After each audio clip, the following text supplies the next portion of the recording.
There we go. Whew. Nice morning. Good workout so far. And we're going to get started here in just a second. Some of the folks are just finishing up their posting and things like that. Okay. So Kathy, why don't you don't run off too far in case I want to borrow you. Huh? Yeah, right. No back pew, no back pew work for you today. And uh yeah, right.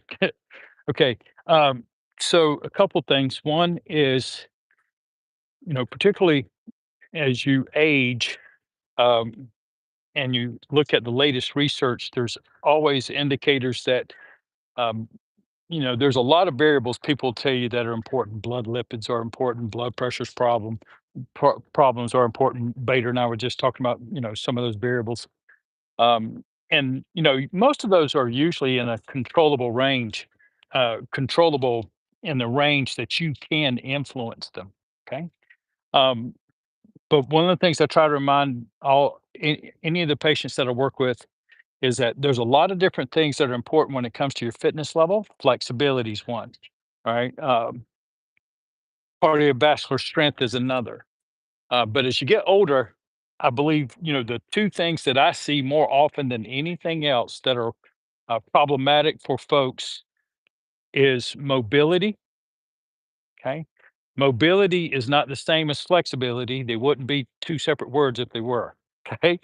Mobility is your ability to generate power through a range of motion for the most part. Right. Where flexibility is more or less a passive act. All right. So you might be able to move your shoulder all the way around and have good range of motion. That's great. Do you have any strength in it as you move it? All right. So when you're trying to sling that hammer, it's good to have that mobility to get the big swing, but you got to have the strength to move the hammer. As as an example. But when it comes to independent living and making sure that you're strong or good kung fu, in the sense of being able to protect yourself, mobility and strength are your two most important variables as far as I'm concerned. Um, Cardiovascular, well, when it comes to self defense, intensity is more important to be able to handle. I mean, most combative actions and activities are not going to, unless it's like a consensual boxing match that might last 14 rounds. Most interactions that we would have would be probably less than 10 seconds. So it's not going to be about a cardiovascular strength. How fast do you run 2 miles? It's going to be about your ability to act intensely, act with strength, confidence, and mobility. And Seafood Jim would always say, perhaps one of the most important factors is, can you be clever? Okay. And being clever is a big deal, but to be clever, your mind has to be clear, right? So we want to have certain variables in place. And I just bring that up because it always comes up. Y'all can probably hear the dogs back here bouncing around. We got one, looks like he's on his own. But anyway, um, any questions about that? All right. Well, telling you about it's one thing. How to go about it? Uh, out here, a lot of times I like to use bands. I might use blocks. I might use kettlebells. I might just do push-ups in a tree limb and do a hang. One of the strongest animals on the face of the planet, pound for pound, is the orangutan. Okay. Most monkeys are stronger pound for pound than just about any other animal that you'll find, and all they do is hang for the most part. Right? So, kind of keep that in mind that if you can do a 1 minute hang, you're doing actually pretty good. Um, so today I wanted to up the pressure a little bit on the backhand intercept center punch. We had done last week, we had worked on the backhand intercept center punch as far as mechanics and technique and very light pressure testing. By pressure testing is a way of trying to provide you an opportunity to get past just doing it in the air or just get past not having some sort of obstacles, right? Because you're not learning.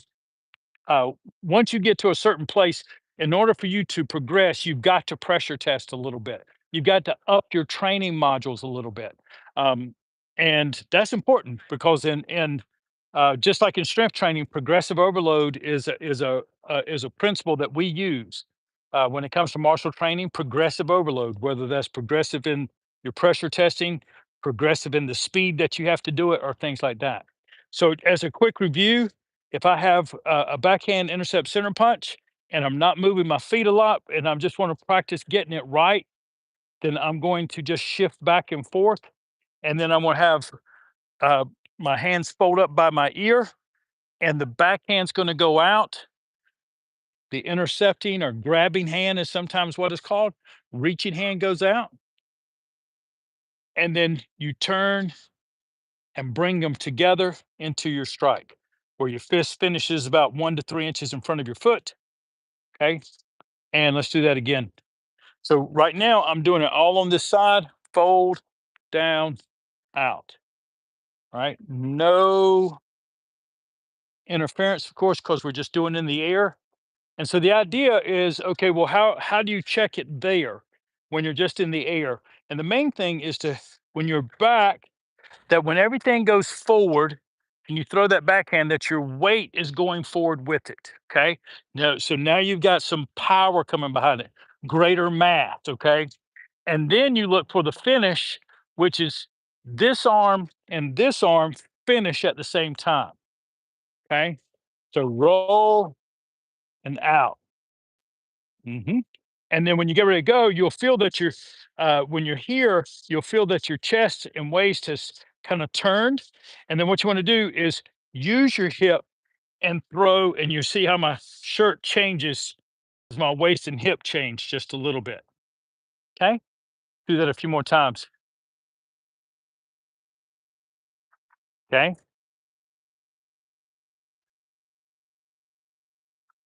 Roll. Okay. When you're looking at your angles, you want to try to make sure that it comes from your ear down to your pocket. And by the time it gets to your pocket, your weight is pretty much all forward, 75% forward at least, and your arms and your weight finish together. And that's the uh, the third component is that the two arms and the body weight, in this case, finish together. And then from here, your weight centers and you pull back into there. Okay. Try not to uppercut it, Reese. There you go. Good. It should stay below your heart. Okay, so when you punch, okay, so when you get to here, when you throw that punch, you'd like for it to stay just below your heart, no higher than your heart. It can go up to about heart level. Okay. All right. Now we're going to do the same side with the upper body, but now flip over the legs. But do the same thing with the upper body. Same side. Okay. And all the principles still bud. Now that's your first pressure test, right? It's a cognitive test, right? To try to get your motor cortex, to get your brain working. Okay, I'm going to do everything the same on the upper body. I'm just going to take, make sure that my weight finishes forward, throw it out, center it up. Hmm.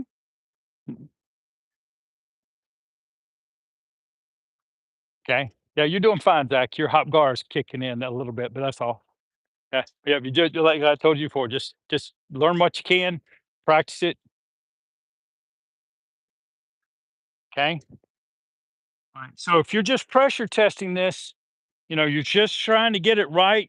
And part of the reason Tai Chi moves kind of slow and smooth when you first start is so that you can learn your lines, learn where your weight is, and get it right. Okay. And if you know what's right, then don't speed up and jerk yourself around trying to make it fast when it's not even right yet. All right. So when by that, like in this case, this should feel smooth. I shouldn't have to extenuate anything. You know, and I remember Sifu would tell us a lot of times, especially in the beginning, don't extenuate anything. so that you can extenuate everything. But once you get into the habit of extenuating one thing like, wait, wait, then you've extenuated 2 points and missed 100, right? Because they may never be where you just put your mind at. You may not even have your mind in the right place. Because if you're thinking he's out there, you're already wrong. And now you're practicing cognitively incorrect. Because when you're doing this technique, he's right here.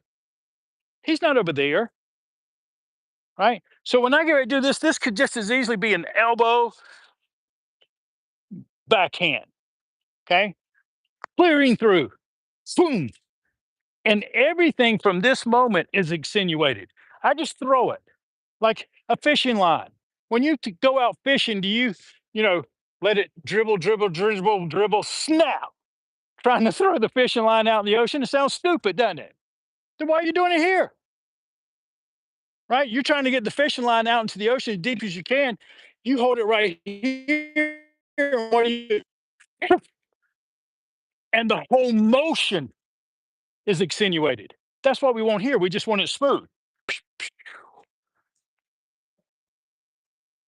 No snappy. In the right, Gallagher?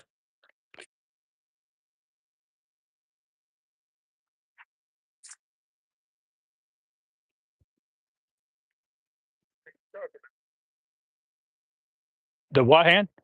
Yin hand? Which show me. Okay. Reach out heart level. Yeah, yeah, heart level. No, and just let it naturally fly out there. Don't reach where you're overextending. Okay, so that it pops out, and then this sensation that it pulls back. Usually, what you'll see is the practice. Your hand, as a practitioner, it doesn't matter if your hand finishes here or here. Some folks get real particular about that. It really doesn't matter. What matters is did it pull in back into the striking hand, the yang hand. That's what's important. And they should be close together. I think it was Kathy last week that we were working with that on because, can I borrow you for a second? Okay. I want to practice my hands coming close together. Come over this way. Okay. In the air is so that if I grab her, if I've practiced pulling and my hands look like a rails on a choo-choo track, right? Then what's going to happen is that I'm going to practice and I'm going to do that. Looks stupid, doesn't it? Right? Because you're going, well, I would never do that. If you practice that way, that's probably what you're going to do because you will never rise to the level of the occasion. You will always default to the level of your training. So if you've trained yourself, pull, pull, then that's what you'll do. I mean, there's real stories about guys who are mugged who practiced fighting off knife attacks and had always gotten into the habit of turning the weapon back over into their instructor. And when they were struck and they fought and fought well and saved themselves, they turned around habitually and handed a knife back to the criminal because that's what they trained themselves to do. You go, well, that sounds stupid. The whole situation would be stupid. That's why we're fighting. All right. So what you want to do is you want to practice pull that hand toward the other wrist with conviction, but not snappiness, so that it comes through. Okay. And as simple as that sounds, it's really important to make sure that you have those details where it comes in. And then when they come together, that window closes. It doesn't stay parallel. Okay.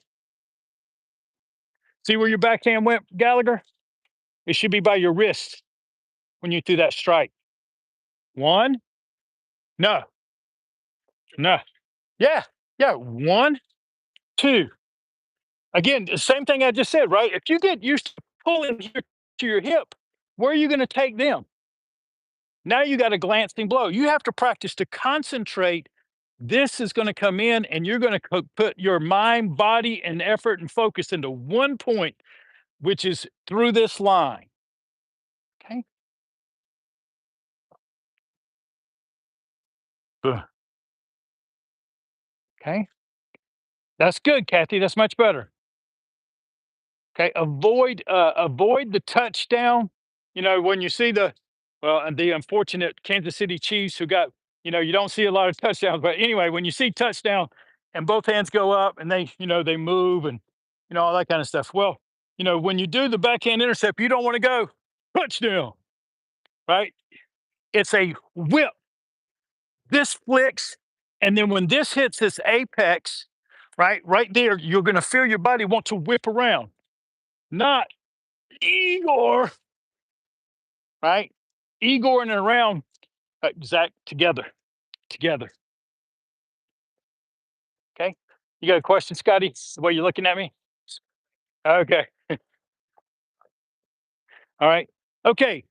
So if you're just trying to get it right, keep it light and just move smoothly. Don't accentuate by speed. Don't accentuate by snapping.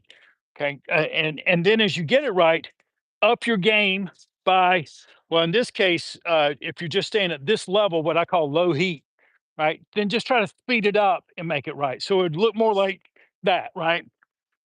And just getting used to snap, where it's one big snap instead of two or three little snaps, right? Everything just like, right. And then, well, in the Tai Chi forms, it gives you two other options to finish. Okay. Because you don't want to finish there. And you got to be able to do that part.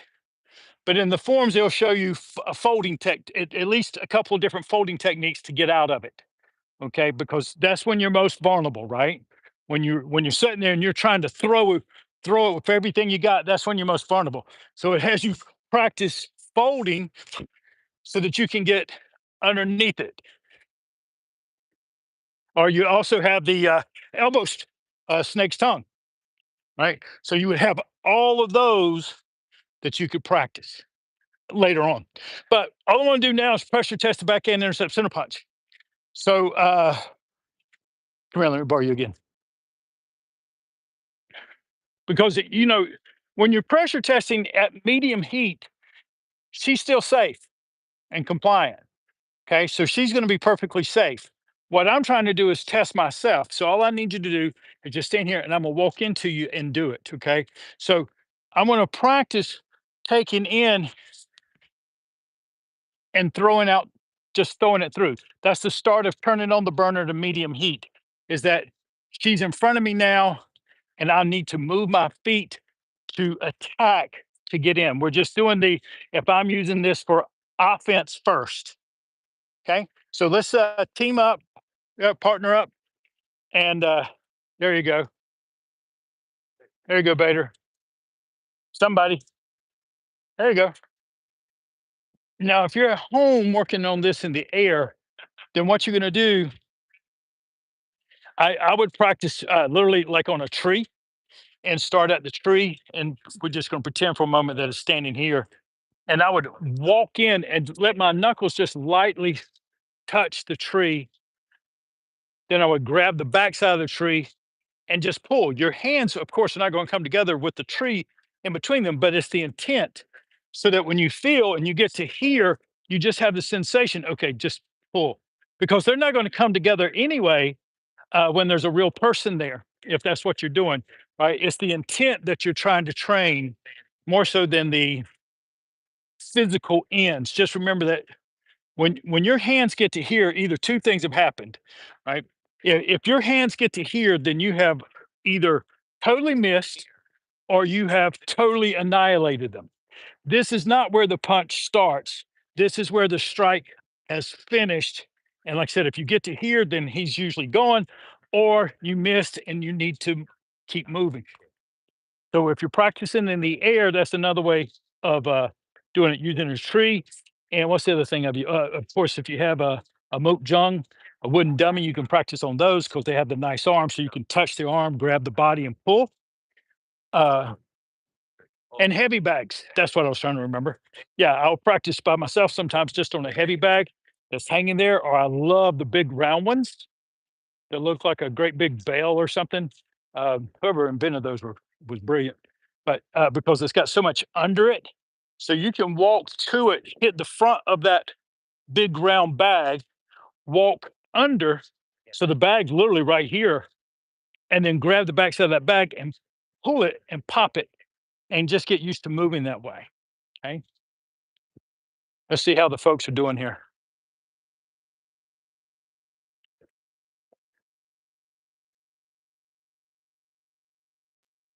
Working over here on the corner. That's it. Pull him. Pull him to you. There you go. Okay. If you're there at the practicing at the house, walk down the hallway.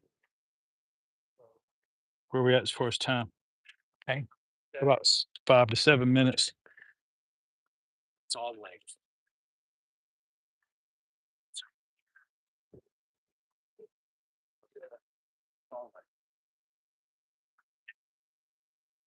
There you go. Good job, Zach. Hey, there you go. That's better.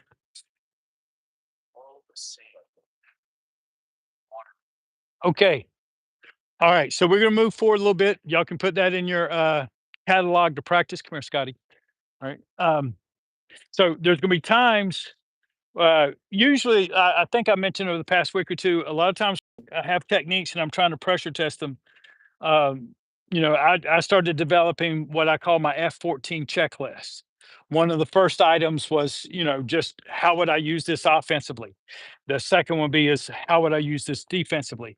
Sifu Chin was really good about teaching you things and then taking everything away from you except for that, right? And the theory that he would usually refer to that y'all have heard is pretend for a little while during this class that this is all you know, and if this is all you know, how are you going to use this offensively? If you're going to use it defensively. So in this case, Scott, throw a nice long punch. Okay. Just give me a long softball. Come on in. Okay. So as I'm working it, I'm trying to just get used to the timing of, and notice how in this case, I've gone ahead, I'm doing it form friendly. I'm just trying to work my timing. He's a great partner. He's giving me what we call softball practice. This is why it's medium heat. Now, pause this. The reason this isn't low heat anymore for most folks, for someone like Scott, this is really low heat. Okay. This is not going to be a much of a pressure test for him, but for most folks, it's not. And the main reason is because something is coming toward your face and it's strong, right? So you may have some emotional feelings about that. And part of the reason when you have a classmate like Scott that's so good is he'll adjust based on what he feels you doing, right? So if you start to freeze up, he'll slow it down. But that's why we call it throwing a softball. Okay, throw me some more, right? And so I just get used to moving. Now I'm gonna go ahead and finish that up. All right, so I'm gonna get here and notice that the idea is for me to just give him that little pull. Why is it so effective in this case? It's because he's already coming this way, right? So I help him go where he wants to go, right? Come on, right? So I'm helping him go where he wants to go. And then I strike. Remember what I told you about where he would be? He's not over here and I'm doing this. No, he's right here. Right in my uh wheelhouse. Yeah, right. Yeah. If I was a car, he'd be in my grill. Right, almost on the windshield, right? So let's just do one more. Okay. Notice how my feet are moving, and then all I do is shift into it. Okay. Let's go a little bit faster. Okay. So now it's going to be coming a little faster, and you can feel the medium heat. Why is that? Why am I still safe? Is because I have all three questions answered. Where, when, and how is he going to hit me? All three of those questions are the only three questions that you're ever going to be challenged by. That's what the pressure testing is doing. Okay. Because not know very often how your enemy, where, when, and how is he going to hit me? Well, in this case, with this exercise, I have the answer to all three because he's given me a long, here it comes. And it's coming a little faster, but I still have the where, when, and how. All right, let's do a couple more. Okay. And I'm being as gentle as I can and just punching down low, right in here, just with an open hand. I'm getting used to holding my robin's egg. All right, let's do it one more. So here, and my hands are right there in that lower last rib. Okay. Now, I don't expect y'all to do that, at that speed, but I would like for you to at least try a couple low softballs. Can you help me? Yes, sir. Help everybody? Okay, so go ahead. Zach, I don't want you practicing this yet. You throw the softball to Bader.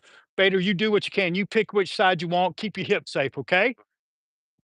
You're right over here. All right. So if you're at home, what you want to do is imagine, hopefully, like you just saw with Scott, that it's coming, and it's coming right near my face, upper body, basically above the nipple line.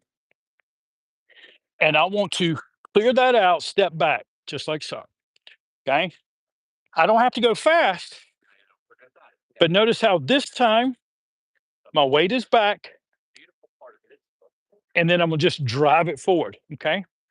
Ideally, if you can, when you first start, just get used to dropping this foot back and notice how my weight, my body weight, and my two arms finish together, and my eyes are here about 45 degrees out. Okay. So I'm here, they finish all together. And I want to try to make that as correct as possible. By correct, when I finish, my weight is loaded. I don't want any extra movement. When I land, I want to be loaded and ready to go. Uh, the next step after that, if you feel comfortable with it, is make sure you let both feet move. Okay. So if you'll notice this leg when I transfer this time, I'm going to do a full with empty step and finish in here. Okay. So when you finish, if you can, did you see how it slid back? I didn't move my foot. What happened was is I got the body to go back, and then I just let the foot, by lifting the toe, I just let the foot fall where it would naturally. Okay. Okay. Yeah, I was backing up. So Zach's going to step through and throw that long right. There you go. Yes. Okay. Hey, one quick. We're going to clean up one little thing, and you're right on what you're doing. And hey, Bob. So just to, and I was telling the folks online, there's two versions of this, and there's like the I want to call the middle school version and then the high school college version, right? In the middle school version, what's going to happen is when you're practicing this, you're going to step back and you're going to do this. Okay. No, watch this foot. It doesn't do anything. It's staying still. And that's a good place to start. It builds a little confidence. Okay. But what you really want is to practice what you always practice, particularly once you get into your more advanced training in your Tai Chi Chuan, is the empty step. So what I do is when I throw it back, this, did you see? All that happened was I didn't move my foot. My body moved my foot. I didn't think about moving my foot. All I did was lift my big toe and it follows me. But now I'm locked and loaded as soon as I land. Okay. So try to put that in just for a minute or two. Okay. Thank you.